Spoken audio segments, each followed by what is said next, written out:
Fresh off another resounding victory, Thinking Men have blazed quite the trail in the lower bracket, but all roads lead back to Blinn. Welcome all to the VALORANT North America Challengers Open Qualifier 2 Finals, brought to you by Zippo. Tenrek and Keg here with the final match of the night, the tournament, the qualifier. We find our 12th team right here, right now. No more time to waste. No more time to spare. No more teams other than these two. Keg, it has been a long journey, but it's one that is about to end for one of these two teams, Blinn College and Thinking Men, and another journey is about to really begin for the other.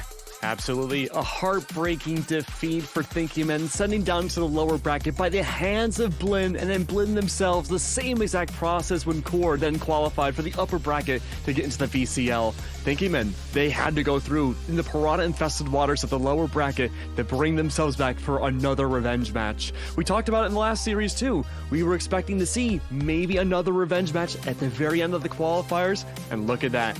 Our wish came true. We have a rematch from not too long ago. You and I covered another match very similar to this one. I wonder which two teams they were back on Valentine's Day.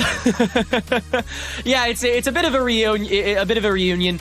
To an even heavier extent than we got to talk about last time. This will be the third time that these two teams have faced each other in the Open Qualifiers in both of those brackets. The second time they'll be facing off in this one. And it's coming off of Blinn Esports just waiting in the wings all day today after after that loss to Core in the previous night. They barely lost out on that one, so very clearly hungry for this win. But this is also Thinking Men's second opportunity at contention, as they also lost out in the bitter end in a losers final in the previous qualifier bracket too. Both these teams have tasted victory, but only one can have that last spot in the Challengers League. Thinking Men have been collegiate slaying demons this entire tournament, including against Blinn, where the first time they faced off, it was a resounding 2-0 victory. And across their tournament path this time around, they faced off against Maryville, easy 2-0. Faced off against Zero Marksman Fisher, easy 2-0. Just came off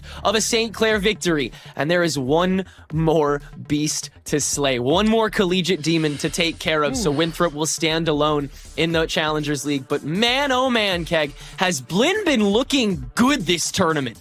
I mean, you touched upon it yourself. This is going to be 1-1 between both these teams. They have duked it out so many times before, but this will be a true tiebreaker to see where they fall. Who can be the better team once and for all? There is no second chances this time. No more revenge matches. This is the final one, and that's what's going to make the map vetoes even more spicy. We know what the maps were the last few times around both these teams fought each other. The map pools have been fairly limited since they last faced each other in the lower bracket. There's a lot of time for those adaptabilities, a lot of time the VOD review. Well, maybe just about a day's worth of VOD review. But again, that's going to be the main prowess. Are we going to see different maps? Are we going to see one team try to trick the other one? Or is it just going to be the same standard setup that we had in the very last series?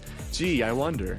Well, I think we can theory craft a little bit about maps for those who are even a little bit initiated. Sunset is the lock for Thinking Men. They know this map like the back of their hand. They have done so well on it. They have performed incredibly. They are still undefeated on it so far. Their entire history, that includes against Blinn, that includes against St. Clair, that includes every single team that they have faced so far. They have not dropped this map. There is no way they're going to get rid of it. It was not taken care of in the early ban, so it is going to be that opening map. I think we all know that walking into this. The question is, what does Blinn pick in response? Because they could lean on Icebox if that's not banned away. They could go towards Ascent if they want to deal with that traditional collegiate path. Or they could even go towards Lotus. They've been looking solid on that, and they'd be very willing to challenge Thinking Men there too. I mean, there's a lot of options, right? And no matter what, it's going to be the same exact factors that we need to look out for, same as the last series when these two faced. It's going to be the Okeanos and Paint show, whoever can frag out the hardest. I mean, there's a great chance that we could see a new VCL record in terms of kill counts in the entire series. But of course, there's also like the backup factors too, right? Mikey's had a stellar performance, the Sentinels, the controllers all day have had some pop-off moments, so maybe it's not necessarily as much just Oki and Paint anymore. but we have to have the whole entire teams come together as one symbiotic unit to bring it home. But of course, it really depends. What are the maps going to be? That's where the unity comes in from, and we do have the maps. Well, what do you know? It's the same exact maps as the last time these two face up against each other. Sunset, Ascent, and Split. And we already know, punchy maps, close quarters, Tenrek, this is all to set up Oki and Pain. The bans and picks in the exact same order. These teams, they don't want to deal with anything else. They don't want to throw a wrench in these gears. Both these teams understand the machines. They are the absolute megazords that are controlled by these duelists that sit at the head, and they want to enable that as much as possible, whether it's through that duelist opening up a fight or just getting in so the rest of the team can get onto site. That is the MO for so much of this match, and it all starts, of course, on Sunset. The pick of the Thinking Men, leading Blinn to choose to start out on the attack. Thinking Men will be prepared for that. Being this thing that they lean back on. Sunset defense is actually not a weak point for Thinking Men, which is a bit of an anomaly in the OQ qualifier so far. So they feel so confident here. Blinn have taken them the distance both times, farther than most other teams have. I believe they got to overtime last time that they played here, but regardless, this is still 100% TM's map. They feel good on it. As long as they don't drop this, it should be pretty smooth sailing throughout the rest of the series. But if Blinn upsets here even earlier than they did in the previous series, then we have a lot more questions to raise. Yeah, I mean, I'm excited to see how the first two maps play out. We're guaranteed to see both of those. But if you had missed out on our second part of the saga, the last time these two had faced, which, by the way, honestly, go back and watch that series. It was entertaining from beginning to end. But again, same exact maps. We're going to be having our final interlude into this. But if you weren't there to see it, the first map did end in Thinking Men's favor. It went 13-10. Second map went to Blinn's favor, 13-7. And you might think, oh, they were tired by the end of that third map. Surely one of them completely defused. No, you'd be very, very wrong. These are college kids. They're all hyped up on energy drinks nonstop to play through all night. Split ended in Blinn's favor, barely. 14-12 to bring themselves barely to survive another day in the bracket, only to then face Core. But guess what? Core qualified. We don't have to worry about them anymore. One of these two teams will make it home. And, you know, honestly speaking, right, let's say whatever your favorite team is doesn't qualify. All of these players have performed so well in the qualifiers that each one of them has a really good chance to be picked up by a Challengers team later on.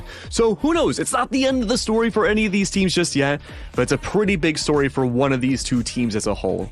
It's been fun watching chat slowly turn into like a mom who doesn't, normally watch like a football game, because at this point everybody's just like, I just want everybody to have fun. I hope everybody wins. I hope everybody has a good time, because it really does suck to see any of these teams go. Hell, in the past 8, in the top 8 of this bracket, it's really sucked to know that these teams will not have another chance to qualify for Challengers. But that's because the spots are so dang limited, and they start out here on Sunset. One of these teams is moving into Challengers. One of these teams gets to face off against Core, Oxygen, Turtle Troop, YFP, Winthrop, SAD, the whole 9 yards. The other, say hello to 2025, I guess, unfortunately. But until that point, it comes to this first map. It comes to Sunset, where there is only one difference in the compositions, one that has actually been pretty integral to how both of these teams operate. Monsi on the Viper and Vix on the Breach. Apart from that, it's a pretty conventional Sunset composition. Keg, the Breach had a little bit of trouble opening things up, specifically for Thinking Men previously on Sunset, but not only did that not stop them, that's also not been a problem for other teams running Breach on Sunset thus far. Yeah, I mean, let's go back to the series from earlier today, right? We saw Sunset already. We saw the double Breach, a lot of Rolling Thunders bashing against each other, canceling them out. The Breach has a lot of impact on a map like Sunset, but it does take a little bit more of a backseat compared to other maps. You have your initial initiation, that being, for the side of Thinking Men, they have Lear on that Fade. That's going to be the part where you find the maximum amount of info. That's where coordination comes in. Breach cannot operate necessarily by himself. You need to have your duelist ahead of you. There needs to be a cohesive plan in mind for the attack in order to use his utility. So if you're the defense starting off, you need to find a way to shut down that breach. Make sure those flashes never hit you. The stuns, stay far away. You don't have to worry about them.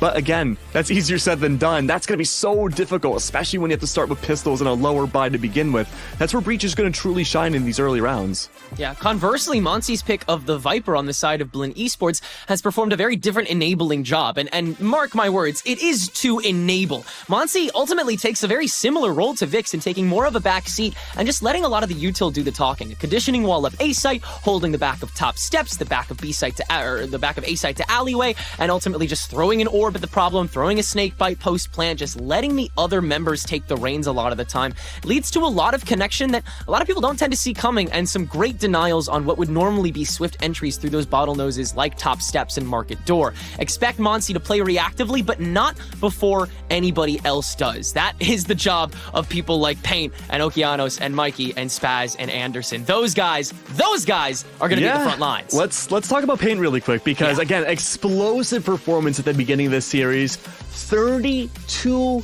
kills dropped in that first map. Both times on Sunset against Blinn. He's done that. Yeah. Both times. Incredible raise. Probably the best raise we have seen in the qualifiers period. And, depending on how this goes, maybe the best one in Challengers if they qualify in general too. But again, that's yet to be seen. We'll have to wait and hopefully see maybe later on, depending on who makes it through. But again, 32 kills dropped. I believe almost 2 aces, if not 3, being brought out by him too. Close, yeah. It was an aceful last series for both these teams. But again, individual heroics are great, but you need to have cohesion this time. The nerves are going to be super high. Lower bracket, elimination, doesn't even matter anymore. This is the qualify and there's no second chances.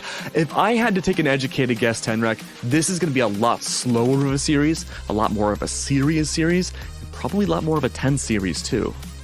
Oh, absolutely. You're gonna be able to really feel the tension between the two teams. It's gonna be really quiet for a while. And while Sunset is normally like that, and Ascent is normally like that, these lulls before we really dive into the action, that aggression from these teams previously, especially Blinn and Thinking Men, have been very balls to the wall atop one flash, one prowler. You kind of just beeline for sight. I expect a lot more mid pushes and a lot more tiles control, as we've been seeing that extend later into the bracket and Sunset matches lately as well, before you actually enact up steps.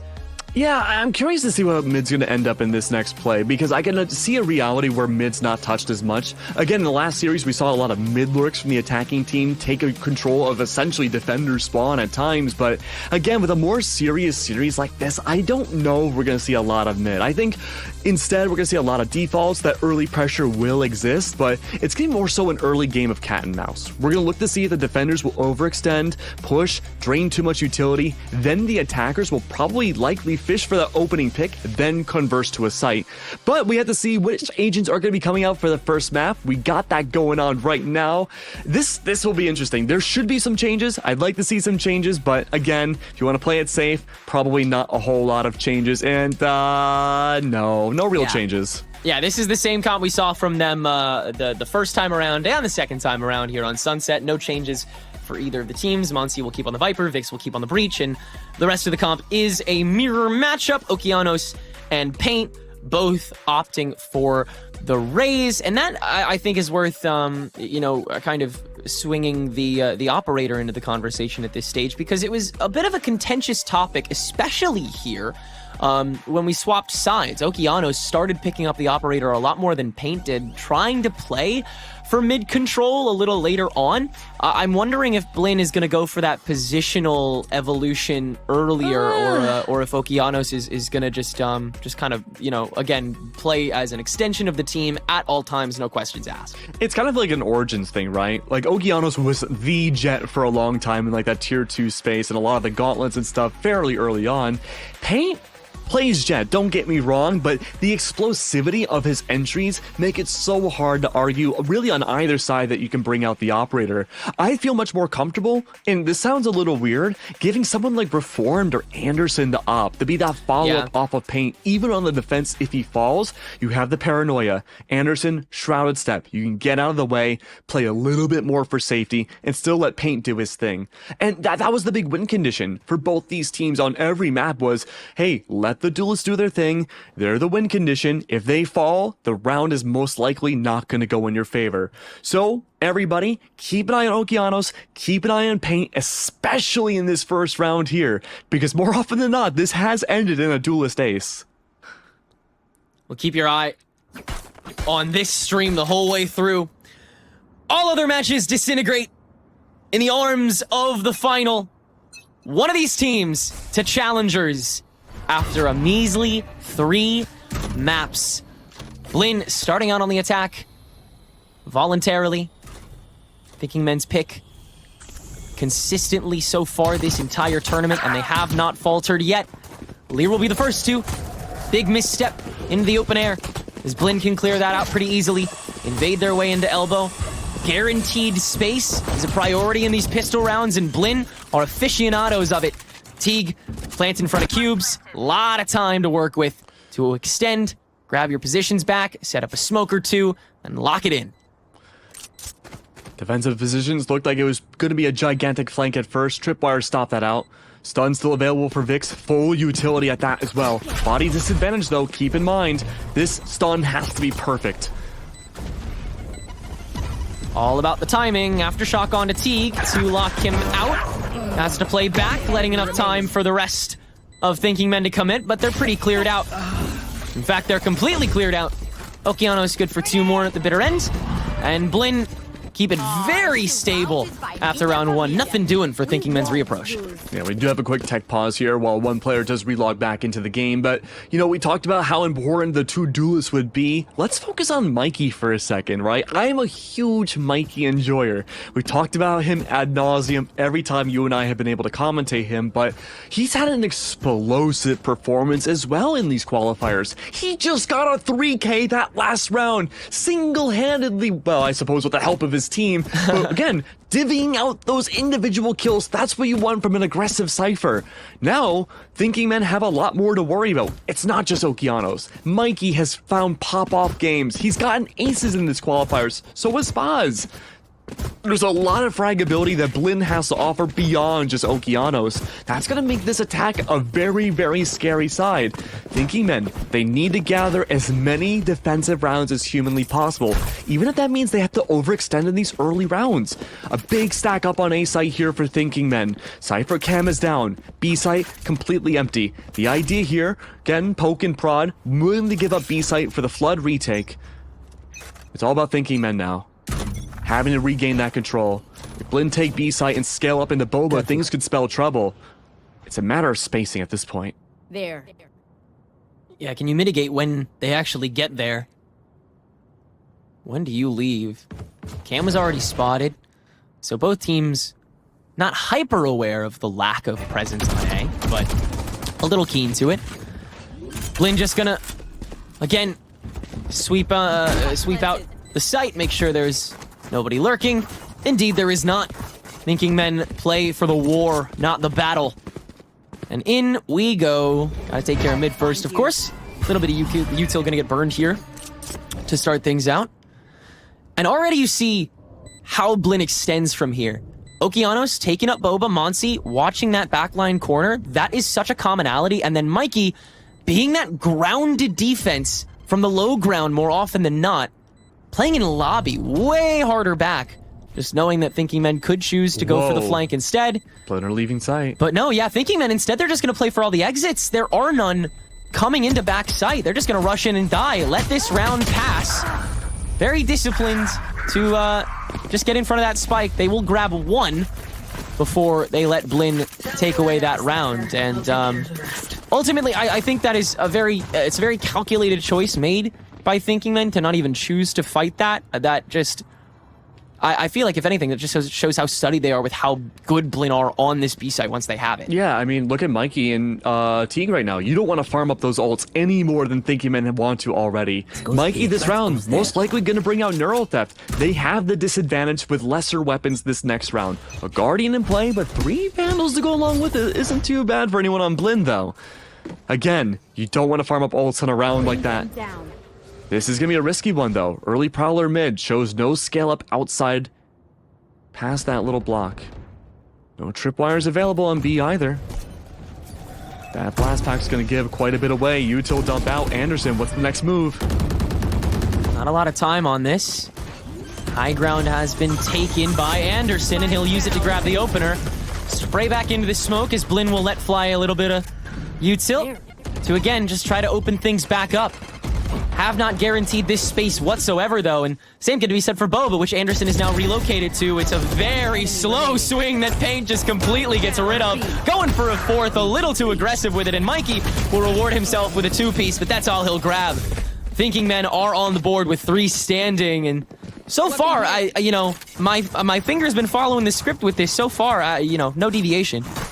No deviation, but I think Thinking Men are willing to give up B-side a lot more than we had seen in the last matchup, too. We see Reform swapping around on this Cypher setup a lot more than your typical Cypher would on Defense Sunset. A lot of the time, you have the unbreakable trip. You want to block off top pillar, make sure no one can overextend on the attacking side. But we're seeing a lot more of an A-side hold this time, too. Both these teams love fast aggression on both sides. Even then, no unbreakable trip from Reformed. Focusing more again on the back lanes to Boba. Focusing on that mid push. Not going to be the calculation, though. You take side control, but this is where you have to flood with that utility once again for the retake. And, of course, just rely on Paint for another 3K. Huge lurk by Anderson. Mikey loses the duel, so now Monsi has to commit a little harder to watching in the lobby. Blinn's presence already cut a little bit too short. You don't have as much of a Boba backline, and so they have to play for market instead. Already a blind to divert. The Thinking Men cannot extend. Oh, Teague the first peek. Easily won by Anderson. Spaz has been given away by the blast, or the boombot rather. And so Thinking Men, they can come in, just find their lineups, easily take their ones. And so it's a flawless round 4 for them. Another great retake of B-side. Hook, line, and sinker from Thinking Men. I mean, look, they call themselves Thinking Men for a reason, right? And we're seeing the fruition of that name. You never see a team, especially in the Zippo replay, you can see it here. You never see a team willingly give up a site as much as a Sunset B here. Thinking Men, usually, most defensive teams want to hold B for their lives because A site, in theory, is the easier site to retake. But instead, the 3-person hold. At some point, Thinking Men just want to see that A execute and shut that down too. Give Blinn no more options besides funneling into mid-site. This time though, tempo change. Finding that early info. Already the call for the rotate has been made. No one outside A site. That means it should be a full site take. Anderson again, first denial. Killing the duelist has become a less and less important part of winning rounds, but it still does a whole lot of help. Another swing that is just denied by this Omen. Anderson and Reformed do it all on their own. Great hold once again, just to guarantee there is no funny business going on so far this game. Thinking Men do continue to stick that flag on B site, claim it as their own. I mean, Blinn are just banking on the fact that Thinking Men might 4 or 5 stack on A side again to hope to just get site control. But again, you have a near singular hold with Anderson, making sure no space is created yet again. There needs to be a big change up from Blinn. They cannot just 5 stack B over and over again, hoping for a different result. Split push over now. Early pressure in A site here. Mid smoked off. That means they want to try to take that space, but that instant smoke from Anderson denies that too. And we're back to B. Wow. It's enough to bait out the showstopper from Paint. I think Man really thought Blinn was going to switch it up. Oh, it's a fake. I like this. And with the split, they to an extent are. It just hasn't been totally revealed yet. Paint is so far up on this trap wire, but it is going to get checked with the showstopper here. Exactly. Great double swing. But Mike with the follow-up runs right into Lear. Spaz luckily can pick up the trade, so Blinn do have easy access onto A site. They do not know how cleared it is, but with the amount of noise and info gathered on B site, Spaz is able to just walk up, get TP'd on the block, make sure that Blinn can get this spike down, no strings attached. Ooh, the concuss plus the aftershock, though, gonna be a bit of a trouble for him. Anderson can now TP in with the help of the Nightfall. Blinn College hopes to stall yet again. And once again, it will work to a degree. Now the double swing from elbow. Monsi doesn't even need to poke his head out. Spaz has got it done. And so Vix has just one blind in the tank to try to win out this 1v3. Spaz on a crumb. But beyond that, Blin's timing was very effective this time around, and it should lead to the round being taken, albeit maybe losing one more body unless Vix can clutch this up. Has to clear just every dang piece of dry Once done. ground. And with the fault line now on the bank, could have maybe gotten a bit creative with it, but Monsi puts an early end to that. And the mini streak is concluded. Now to a tie game yet again. If you remember, way back when these two teams had last played Sunset against each other, Thinking Men barely got any defensive rounds in the early aughts of this part. In fact, they took a tack timeout and a string of defensive rounds after to make it a competitive half for the team. 3-3 already, far better for Thinking Men than it was in the past series, and for Blin, well, they only really found success in the early attacking rounds before Thinking Men got consistent weaponry. Full rifles here. Big change in tempo. Pushing out. Double flashes in mid. Anderson's on an island. He's forced to back away at the Shrouded step. That's smart, but info's gained. Utility dumped. Now BC, they have the chance to push up mid-site here. There's no Cypher tripwire. They don't want to reveal themselves immediately. They know the antsiness of these defenders. Ooh, including up B lobby, where Monsi has goaded 2 and a couple shots his way, but he's not super pressed about it. Mid is Okeanos' bread and butter. He will launch a showstopper in the market entry for it, but Vix is able to dodge it, now launching an aftershock just to stall. Will hop back up so the rest of Thinking Men can come in guns blazing once Blin activates, and they need to now. Reformed is the iron wall this time. And Anderson wants in on the action too. Monsi still getting burned, but not completely down yet. But in a 1v5 with the rotation available for TM here, it shouldn't be too difficult for them to once again have this read pay off to a T. Really great guesswork coming from Thinking Men this round again. 30 seconds that hard left. work paying off in dividends to bring a reset back to this attacking side. Yeah, the big question now, of course, with this save, talking with the team, figuring out, okay, well, B-site is not working for us whatsoever.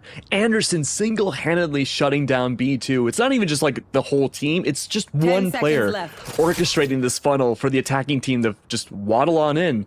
But that means A-site is open. Blin did just win a great round on A, but the problem now is you can't just limit yourself to one execution, one site they'll operate off of. Mid, deep mid, has not been touched by Blin.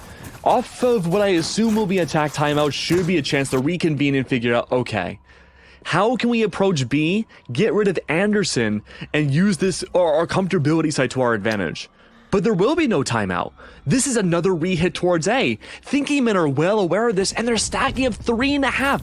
I say 3.5 because Reformed was floating mid. Not anymore. Oh, okay. Interesting call from Thinking Men. I'm not sure if I agree with this, leaving only 2 very aggressive defenders outside. And they're going to use a lot of util out the gate here just to see if anybody approaches. But Thinking Men have done this for a couple rounds now. Just, again, making sure that nobody is immediately gunning for that A main, because that has been a big weakness for them, is just losing that immediate trade-off. But they will shift their weight over to the top hold and willingly hand over A site should Blin decide to fully act upon it. So Thinking Men can once again go for the 5v5 retake now that they're all packed together. And to speak to your point on Blin not vying for mid control yet, you know Okeanos is so hungry for it to go for steps.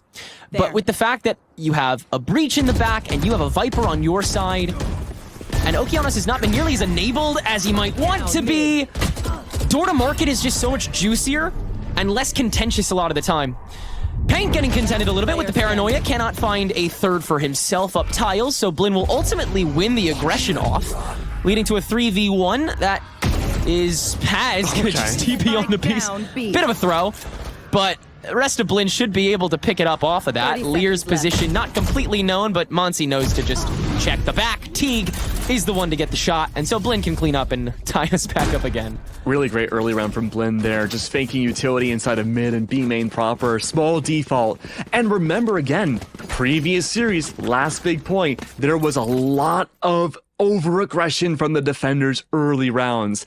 This is the same exact prowess, but this time just on a leash, dialed back. Anderson was a big victim of that before, where he would just push in the mid, smoke out, bring out those paranoias, and then just get instantly taken down, leaving things very difficult for Thinking Men for the rest of the round. Not the case. Even scoreline. Now, there is going to be the Nightfall in play from Thinking Men's side. They get that early info or know where the final pop will be. Huge info for Lear to work off of, but if they fall to this one way, that'll be very scary. It's been one that both sides have been kind of prone to fumbling. But Lear is going to stay put, spray it all down! It's not often that a spray works that well at that point in time. But Lear's going to stay put a little bit longer, make sure that somebody else is coming to pick up the pieces. Indeed, Teague is here to intercept that next Prowler and keep Lear posted up on elbow. Thinking Men are now more than willing to spread themselves a little thinner here, knowing mid-control is not even an option. No guesswork required.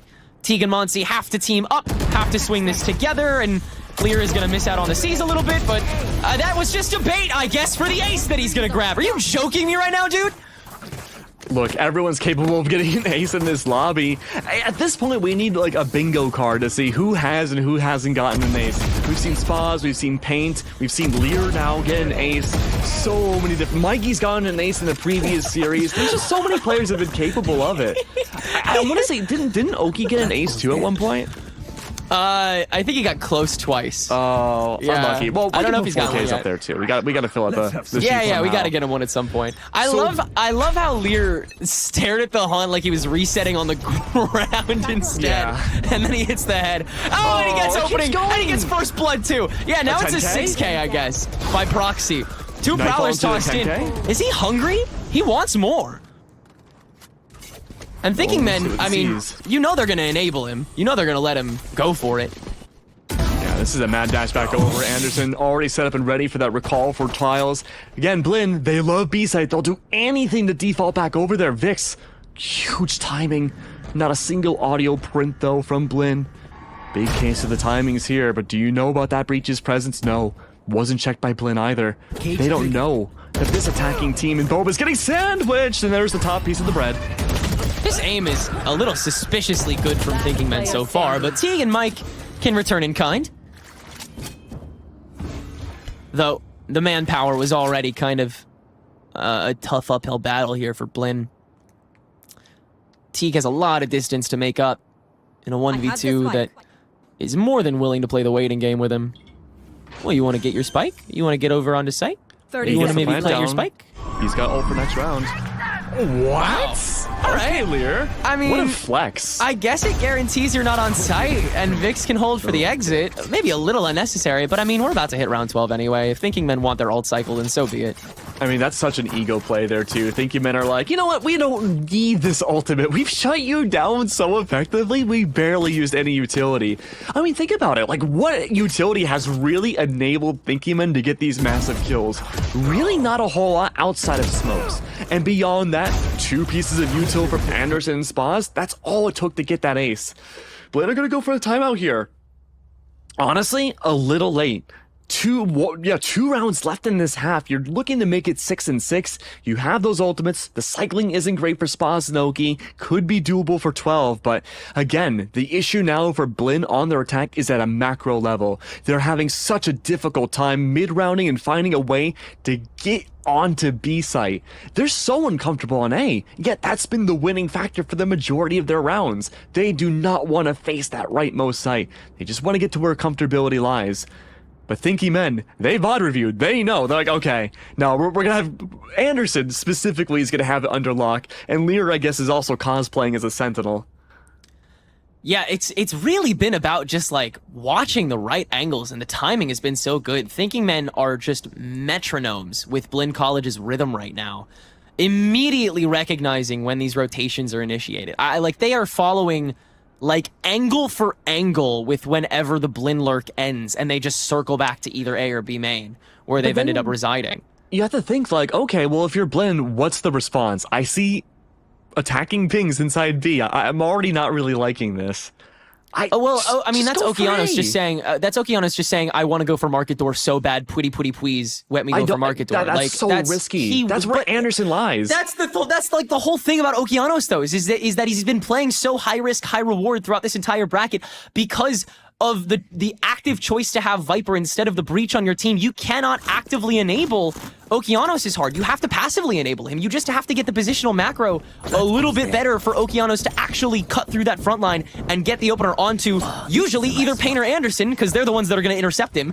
But either Okeanos hasn't first blooded, or he's just lost the duel, or nobody else can get in front of it. He's 2-8 right now. Go for the safety site, even if it's set up by Reformed. Already Anderson. The push-up. It's a split push to B. But to be or not to be, I don't like this mid play. You could circumvent, go up top mid. Crossfire is already set up. This is looking okay. Anderson and Vix don't know how much they're going to walk into. Boombot to guarantee one, just shooting through the boxes. Double crossfire set up, and Blinn just want to box them out so they can control the courtyard.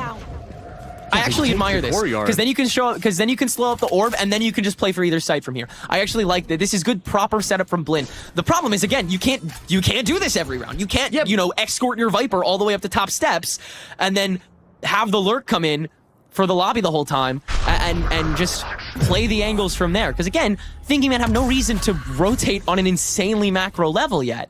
They just have to have a little more top presence. We've seen these defaults before, though, and it led to a fade towards A side. That was the comfortability. But again, this hit. Everyone in the Thinking Man's already stacked up on Boba. They know exactly what Blinn want to accomplish. Yeah. But Okeanos can still get the drop onto Paint. Anderson intercepting a little bit early. Good for one himself. Early blind from Vix, maybe to divert that push a little bit, slow it down. And it's successful enough for Vix to grab two more. Still alive in the back site is Lear as well. The Neural Theft hopefully to flush them both out. And with only a couple seconds to go, the Viper's Pit is thrown up in response. Now, the Neural Theft in response from Reformed to maybe give an idea of where Monsi is holding. He's holding outside early to catch him, and it works. So Lear in the 1v2 in the pit to try to save face and climb up this round that they've already traded pretty decently on, but the ults are finally here for Blinn, enough in the bank to make it work. And with such a limited amount of time and so many spaces that Blinn now has control of, Lear has to clear individually, and that is not going to happen with such an open space of B entrance. Blinn, get over the line in round 11 and give us ultimately a close half at the end of things. Oh, it took an entire journey. I mean, it took just literally all the ults you had in your arsenal to get on the B site. Like, I like the idea of taking mid control, but it was still risky. Thinking Men are playing so much more reserved than the last defense we had seen from them, and Blinn, yes, are taking advantage of that. But now I'm wondering for this final round if we'll have more aggression. Paint set up with the operator, looking to shut down at least one core half of B main. The rest now, Lear set up at that A single that he got just a few rounds before. Good setup here from Reformed as well. Spy cam. Not going to find a lot on that mid corner on A side. Slow and steady wins the race apparently for Blinn. Parsing this out yet again. Still not convinced though. Paint's still waiting on that B main entrance just in case there's a late rotation. He'd be good for one and then immediately showstopper if it does connect. They'd also just really like to get rid of one more piece of Lear's util, but Lear is playing so far back, I don't know if they can guarantee that. No, they can't. Vix 2 has that Rolling Thunder as soon as any audio is made. They're just waiting. Pretty much off the death of a Reformed. So it's going to be such an instantaneous... Yeah, he's just holding it. They know. This playbook is so figured out for Thinking Men. I mean, if there's a way to prove that this is your map, this is certainly it. That's an early Rolling Thunder, but man, does it catch a lot. Aftershock just to guarantee there's no one sticking around. Yeah, that clock is really starting to tick away, isn't it?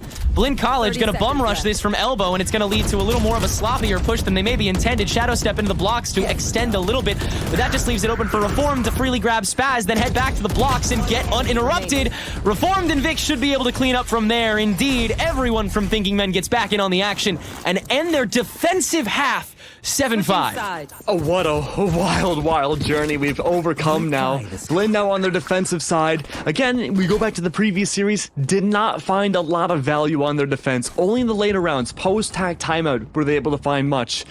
That being said, though, comes down to this pistol round. Thinking Men, similar to what we had seen from Lucky 7 not too long before, really good at stringing attacking rounds together. This pistol round could mean everything here. Defensive Viper Wall cutting all the way through the main, mid to B side chokes. That haunt, though, could reveal back of mid, maybe, or at least just mid proper. But I have to wonder now. 3 stack on B site. Blinn seemingly having the right read yet again. Thinking Man has all the potential in the world to pivot out of this, but they might go in super aggressive, especially with Paint on that attack. Oh yeah. If Paint finds a foot in the door, he's just gonna jam that whole thing. Double swing onto lobby, and it's not got enough of an audience to respond to it. Opening pick that's gonna get attempted to chase down, but that just walks right into the trap wire. It's Blinn's turn to have the playbook. And they will play it to a T. That's really good to start things off. Mikey, the hold on B site, so good. Just as much as Reformed before. Does that mean now we're gonna have that pivot back to B site through mid? No, doors closed. There's that singular hold from Monsi. All big distraction here on top of mid. But they don't know about Monsi's appearance. Now they do. But Lear is still alone. Has to wait for CT to get cleared out a little bit more, and Vix is now alone as well because Reformed is going for the snake all the way through spawn. Right there. Vix hears more than one pair of steps, and so we'll back out just a little bit. And Reformed is a little late to the party, so he'll have to play for exits because he doesn't know that Spaz is still back there. He has to check for that. No he way. does. That gives him away. So the rest of Blinn is actually going to circle back through CT. So this is where Vix now has to shine. Because Okeanos is going to hold this slow, but Reform's days are really numbered as the rest of the team comes around to CT. So he will now head back to B site, where Lear has snaked all the way around T from to get onto site itself. But Blinn recognized the clock is starting to tick away too. Reformed will finish off the 2 bodies that were low. Can't land any more headshots, but Vix can find the final 2, bringing up the rear. What a clinic from Thinking Men to grab that round. Cannot believe Thinking Men were able to parse out Blinn like that. The pulse still red against them, pushing up through mid. I don't even know how Reform got away with going all the way into defender spawn. The communication right now from Thinking Men is on point. The stuns again from Vic, helping out. The pings, making sure any piece of audio, any piece of information can lead to 1vx's. Anyone at Thinking Men's unbelievably capable of doing so. Mikey and Co, though, on B site. A site, the 3 stack now. Thinking Men, though, they're going to take the slow once again. The response from Pistol only on defense could be the death ball. Over-aggression's a common thing here on Sunset. Not an appearance, though. Blinn are treating this as a default, albeit with lesser weaponry. Mikey's playing a very dangerous position outside of this Viper wall, though. I'll go ahead and let it go, so that Thinking Men maybe are a little more dissuaded from approaching market. Looks like it's working. Just leave A open. Yeah, Monsi's gonna hold a little bit closer with it for this double swing. Monsi shoulder spotted. Paint's gonna try and chase that down. Almost succeeds. Has to check so many more angles, but Monsi still can't hold it. Good amount of time wasted, though, for the rest of Blinn to come back. Thinking Men cannot have a completely stable push onto site unless Blinn is okay with it, but they're definitely not going to be. Okeanos is going to contest early on. Vix can shut that down too. So far, so good for Thinking Men. They just have to keep it this clean the whole way through for the round, and they should be good to follow the script yet again. Oh, great camera. That is a fun cam. That's going to break the line of sight. That's going to break the headshot cross angle for any of these defenders. Great swing opportunity. I think you just play for exits, same way Thinking Men did. I mean, you don't want to farm up any ults for Thinking Men here. Yeah, Paint's gonna get halfway here. So close to the showstopper now. Goodness me. Especially if he keeps getting these consistent entries too. Yeah. We're going to see probably 2 rounds from now a showstopper that becomes super explosive on command. Right. And that'll probably be either the 4 spy round or the 2nd rifle round that Blinn's been able to achieve on this defense. But Spa's the only one to fall to the spike. Alt cycling still looking good for Thinking Men. Good to take these early rounds slow and then push in. Same exact strat book Blinn brought out at the very end of their attack, taking full advantage of mid in the process, much more than Blinn did. But again, just with pistols on the enemy team, there wasn't a whole lot of fighting back that BC could do. But again, this rifle round's gonna be so important. Blinn have struggled to win Sunset against this team, and they're almost being eclipsed double the rounds after them. Yeah, this is an even bigger leg up for Thinking Men on their home turf. So that is definitely terrifying going forward. I mean, they feel on fire after that W over Saints, and this is Blin's first match of the day. Paint's gonna begin that aggression. This is the first time Blin can actually meet it, but they can't match it. Paint single-handedly deals with 2. Monty is able to at least refrag the front line, but now he's got to hold down the rest of sight, and so he's got to take a bigger back seat so the rest of the Boba rotation can come through. Might be in time with the fact that Monty's able to grab one before Lear can trade that himself. Boba presence available for Teague and Mikey to each grab theirs, so Reformed is all of a sudden left all by his lonesome here in the bonus. Ultimately, Blin will walk out of this with a round they can be happy with as long as they don't lose another member. No. A tap, that is. Watch the right direction. Reforms! On the Guardian, for that matter, clutches it and keeps the party going for Thinking Men. If I am Blin, I am angry right now. Oh, I can only imagine what like the analysts, the coaches are thinking. Wow, Reformed out of nowhere, just a big pop-up of the Guardian. Like, how do you even break that down? That is just, sorry, wrong place, wrong time, Blin. And that was on their buy-up round for the rifles, too. Blin needed that desperately. Now you're looking at a chance for Reformed to find maximum information, not even on this round, but into the next. Free ult whenever. B-side has to be locked up yet again, but Thinking Men, honestly, this is their terrain now. They can continue to take that mid-control. The idea now for Blin is to change that tempo, play more aggressive, bring it to B-main. Boy, Sheriffs. Yeah, they know this is one of their few chances that they could have to maybe cut off. And it will do something. There you go, Oak. That's a good start. That is a great start. Remove smokes away now. It's going to make things a lot more hard to get onto a site, but we've seen Thinking Men rely more so again on these split pushes at individual plays to gain site control rather than smokes. There are 2 on A site. No Viper util available from what it seems like. No wall especially. The Prowlers, the Lears, the Hauns all being used up now. Cage tossed up onto Link so the rest of the team can enter freely. Paint's only good for 1. Teague is doing a great job of just holding it down. Almost gets another in Reformed. Thinking Men are losing a lot more than they ought to this round, and Okeanos has good timing, but not perfect shots to grab Vix. So another tiny opportunity skirted, but yet again, whatever Blin College grabs here is good. If it's the round, then that'd be amazing. Neural Theft to parse out. Okeanos is still back here in the alleyway, but has no reason to peek this until Mikey comes along, which he now will. There is only so much time you can play with this, and Vix's position being found out. They can at least go for the crunch here. All for the stall. Lear is not as guaranteed, so they still have to watch for that, and so they still have to take themselves back. Vix will use that time to reopen things with the fault line and grab the remaining 2 to give Thinking Men just a 2-round gap from grabbing this first map. I mean, I said this was going to be a map of just team play, less heroics, and it's kind of a 50-50. Blin, desperate timeout here. 2 rounds away from potentially going to map number 2, which could be their very final map in Open Qualifiers. They have to come up with a brand new strategy now. They have their rifles, and if they play this wrong, it's their last rifles this match. At least as a full team. You know, if they're lucky enough and get enough picks off of Thinking Men, they could go for rifle light shields. But again, let's assume glass half full. They have a lot of ult potential going into this if they can farm up the orbs. They've done a good job holding these initial chokes early into the round, but Thinking Men, of course, are just waiting for that over-aggression.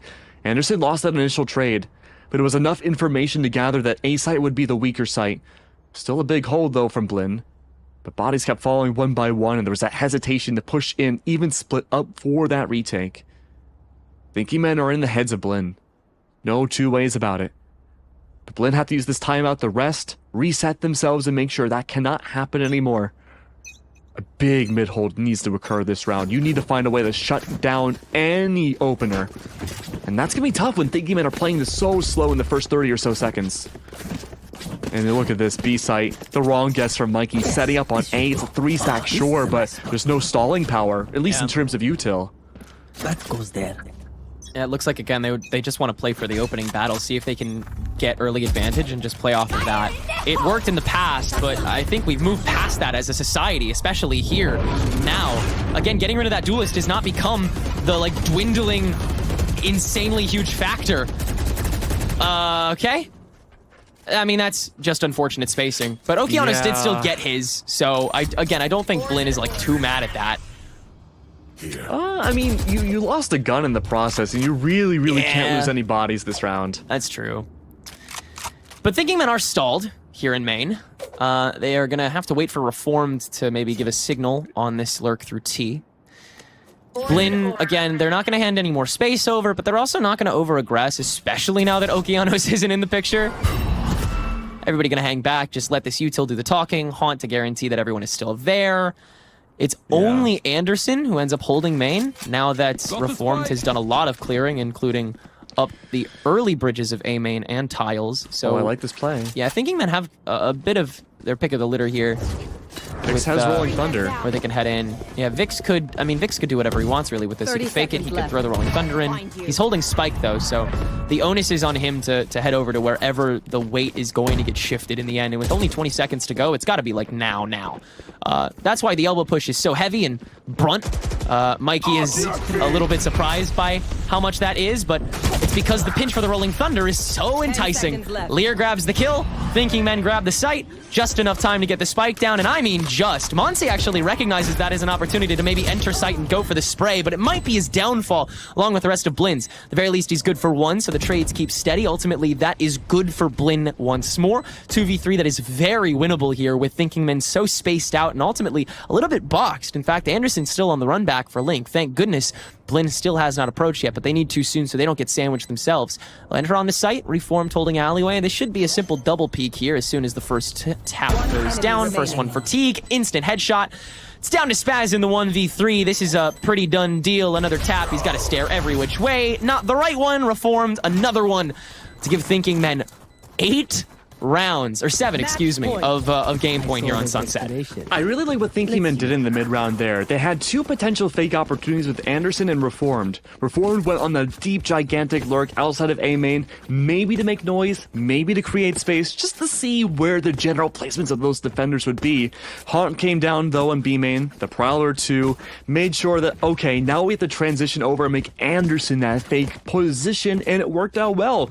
Great Rolling Thunder from Vix. Now, 3 ults for Blinn. They have a lot of opportunities for stall again. Focused up on mid side this time. That's a lot of rotatability that could work well for them, but over aggression, Thinking Men have caught it out every round so far. Oh man, the high-low is waiting. This has always been good. And Lear has also joined in on the fun this time around. It's a complete crunch on the entryway that goes Thinking Men's way. Mikey in the 1v2 to save the first of many difficult game points that they would have to endure in order to get through this game. But Mikey instead on the runaway to try and grab a better gun, give himself just a fleeting moment to get himself together, compose, and try to take this back. What a fight it has to be, and it would be the first of many. The Prowler will guarantee Mike's position in Link. You already know where you have to watch, at least for these first couple seconds until you have to shift. Vix and Lear, this is a position to certainly take, I suppose, but it's one that works. Thinking Men are now 14 for 14 on Sunset, and they beat Blinn even harder, way harder than they did the previous 2 times here. Yeah, Thinking Men had done their homework in a dramatic fashion. They looked so good in the process. I mean, where to begin, right? A lot of that, of course, the gunfights did come first. A lot of over-aggression. Blinn seemed a little defeated by the end of those defensive rounds. But again, like you mentioned, a huge scoreline differential where Thinking Men, regardless of the sides, were continuously changing up the pace, changing up their general strategies, and really thinking about what they want to accomplish round after round. Blinn, they played really reactively, no matter what. But there's a lot more to break down, of course. We do want to go to a small break while we prep up map number 2, so don't go anywhere. We'll be right back.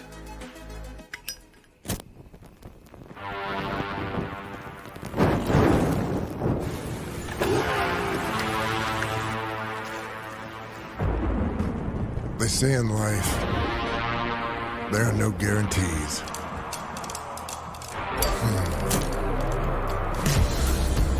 They say a lot of stuff like that. Slow it down. Play it safe. Hedge your bets.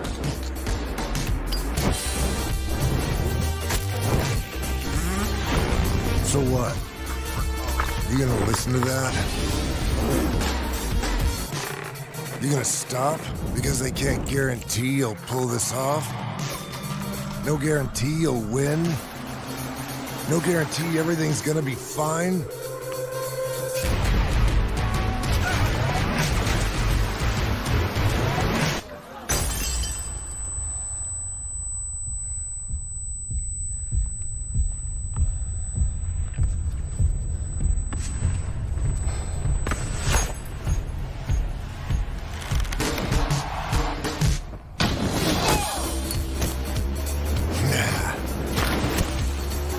In life, you make your own guarantees.